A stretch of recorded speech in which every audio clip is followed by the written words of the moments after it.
Bonjour à tous et bienvenue dans mon petit avalon de ma petite forêt, comme vous pouvez voir, bien verte. Donc aujourd'hui, on va parler des runes en Europe du Sud, en Méditerranée. C'est pour ça que j'ai attrapé un accent, je ne sais pas comment, et franchement, j'espère que ça ne vous est pas désagréable. Et oui, en trêve de plaisanterie, petit clin d'œil pour nos collègues du Sud, mais effectivement, vous savez, les runes. C'est un alphabet très ancien, c'est l'alphabet des Vikings nordiques. Eh bien, on en retrouve quantité en Méditerranée dans des alphabets même plus anciens, enfin, d'après l'histoire officielle, bien sûr. Bref, des alphabets très anciens qui sont typiques de Méditerranée. On va voir ça tout de suite. Mais avant toute chose, je devais vous dire que ma première vidéo, enfin ma dernière vidéo sur les runes, notamment en rapport avec l'interdiction de ces runes, et je comparais par rapport au traitement qui est fait de la religion dans notre pays, eh bien cette vidéo a été censurée. Donc j'ai même pris un avertissement, YouTube m'a averti et a retiré la vidéo. Bon, je pense que c'est une petite erreur. Ils disent qu'il y a une incitation à la haine. Bah, à vous d'en juger. Vous pouvez aller voir en fait sur ma page Facebook. J'ai re-uploadé la vidéo sur ma page Facebook Pagan Hyperboréen. Attention, Pagan Hyperboréen. C'est une page où il n'y a que 3000 personnes qui me suivent. Alors qu'il y en a 23 000 sur YouTube pour la chaîne Pagan TV, 23 000 abonnés, 19 000 sur l'Esprit Viking. Je trouve que ça fait un peu léger. Donc quand on voit là les vidéos qui sont censurées, c'est le moment les gars d'aller sur Facebook. Donc j'aimerais bien avoir au moins, je sais pas, 23 000, les 23 000 sur YouTube, les avoir sur Facebook. Comme ça, on est tranquille. Donc allez voir cette vidéo, en jugeant par vous-même, allez sur Facebook. Mais revenons donc à notre sujet du jour, la rune dans le sud, au bord de la Méditerranée.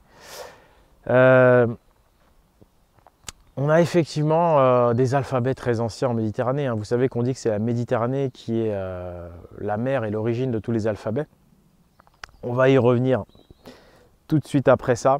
Donc présentons déjà le premier alphabet qui va être similaire aux runes, j'ai envie de dire presque runique, c'est l'alphabet étrusque. L'alphabet étrusque, les amis, sincèrement, si vous connaissez l'alphabet runique, vous allez voir qu'il n'y a quasiment que des runes dans l'alphabet étrusque. Les Étrusques, c'est quand même pas n'importe qui. C'est le peuple qui a fondé l'Empire romain. On va dire c'est le peuple qui est à l'origine des connaissances, plus exactement, de l'Empire romain.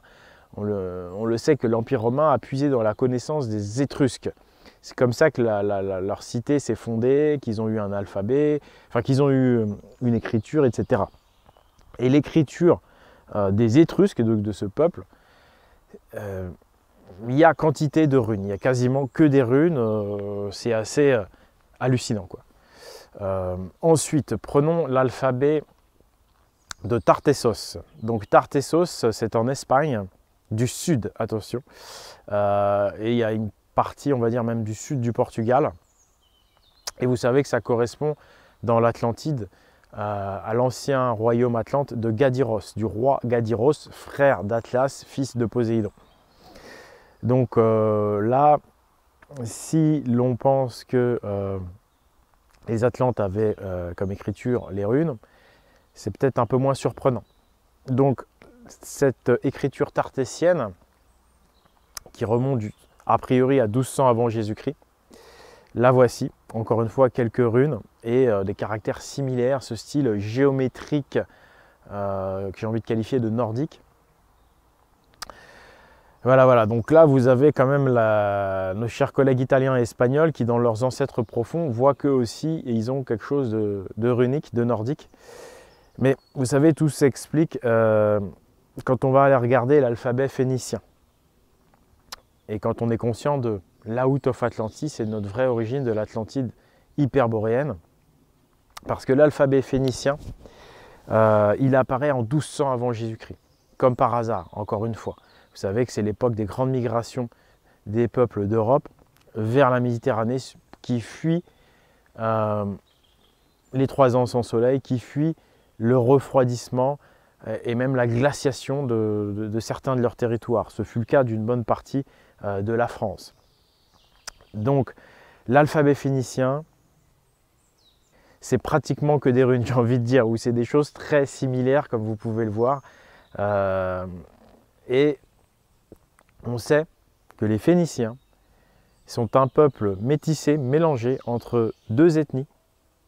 Les premiers, c'est les Cananéens, qui sont des locaux, qui sont des autochtones du Moyen-Orient.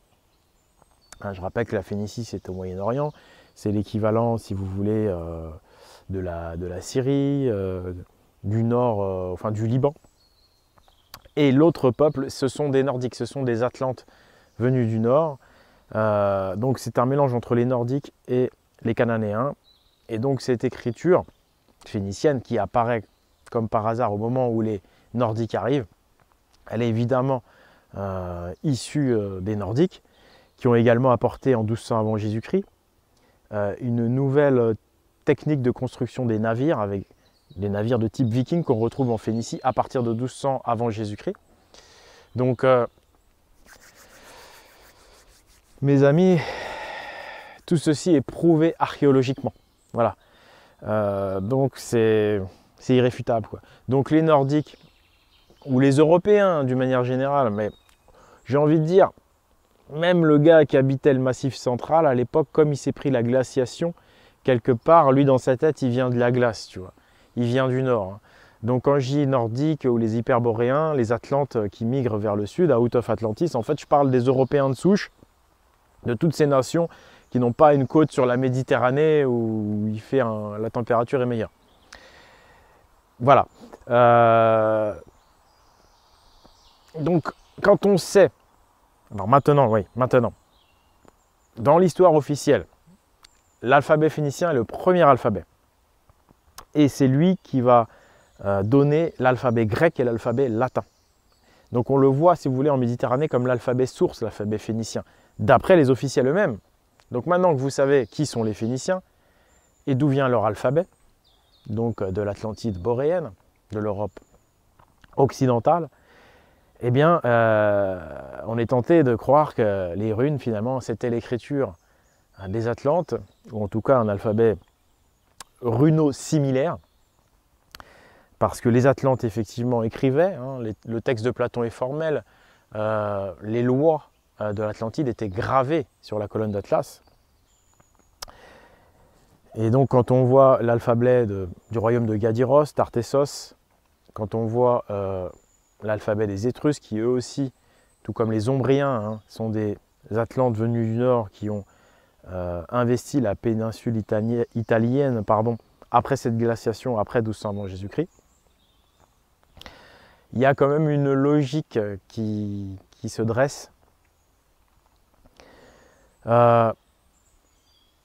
Si vous voulez plus de détails sur les écritures anciennes, sur les alphabets anciens, notamment sur Glosel, que je n'ai pas abordé, et qui est une écriture retrouvée en France, eh bien, il faut aller sur le site internet pagans.eu où j'ai rédigé un article sur le sujet de ces écritures anciennes.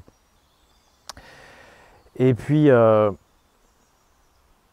voilà, vous vous rendez compte, mes amis du Sud, mes amis d'origine espagnole, italienne, que votre culture ancienne, ancestrale, votre culture source, elle aussi est hyperboréenne.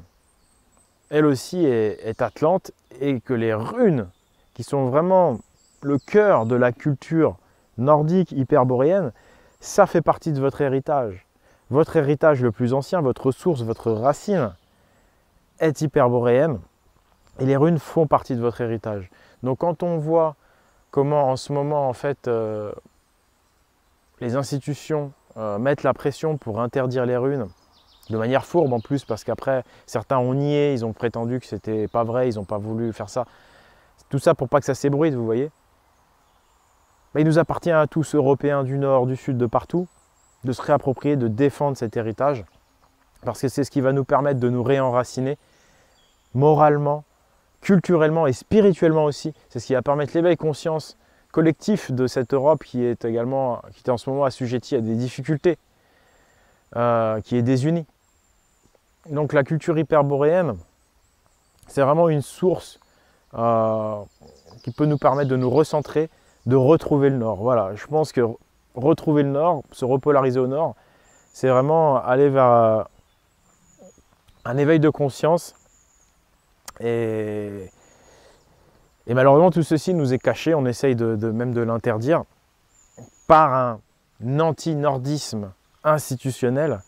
Alors quand je dis anti-nordisme, en fait, hein, maintenant vous commencez à comprendre ce que je veux dire, c'est qu'on nie la source de la culture ethnico-spirituelle, j'ai envie de dire, des Européens, puisque c'est vrai que c'est la source de l'Europe, hein, le Nord. Quand on comprend que suite au changement climatique, et ça s'est produit plus d'une fois, les Européens ont dû migrer vers la Méditerranée, mais que finalement, il y a toujours cette même mémoire de cette civilisation mère au nord, dans les légendes, etc. On s'attaque vraiment, si vous voulez, à la racine de tous les peuples européens, finalement. Et quand on parle d'anti-nordisme, en fait, on parle d'anti-hyperborée ou d'anti-atlantide. Vous voyez ce que je veux dire? C'est un terme qui résume l'anti-atlantide authentique, qui est donc boréenne, en rapport donc avec l'hyperborée, qui est donc la Scandinavie de cette époque de l'Atlantide, mais qui, si vous voulez, dans un sens plus large, s'étend à tous les peuples qui ont dû migrer vers le sud et qui ont dû fuir la glaciation, qui sont en fait également des hyperboréens, puisque ils sont issus de la même ascendance, on va dire, c'est les peuples frères descendants de Poséidon. Moi, j'adore vraiment, plus que les autres, la rune de Tyr, Tiwaz, parce que c'est la rune de la justice, de l'honneur et de la vérité. Tu vois, des valeurs qui embêtent bien notre système de menteurs. J'ai chopé ce pendentif de Tiwaz sur espritviking.com, la boutique, tu vois. Ça arrive avec le petit sachet, là, sympa, viking à l'ancienne. Donc, si ça t'intéresse, boutique espritviking.com, que j'ai monté... Parce que lier l'utile à l'agréable, promouvoir notre culture ancestrale hyperboréenne, et en même temps, moi, ça me donne un petit peu à manger. Donc, si ça t'intéresse, hein, espritviking.com. Donc, à nous de défendre cette culture. Moi, c'est ce que j'essaie de faire. Pour cela, vous pouvez me soutenir sur Tipeee. Vous pouvez également adhérer, rejoindre l'association Pagan, Pagan Libre Païen. Discuter avec des gens sur le Discord, etc. Tout ça, vous le trouvez en détail dans la description de la vidéo. Voilà, merci de m'avoir suivi les amis, et à une prochaine vidéo.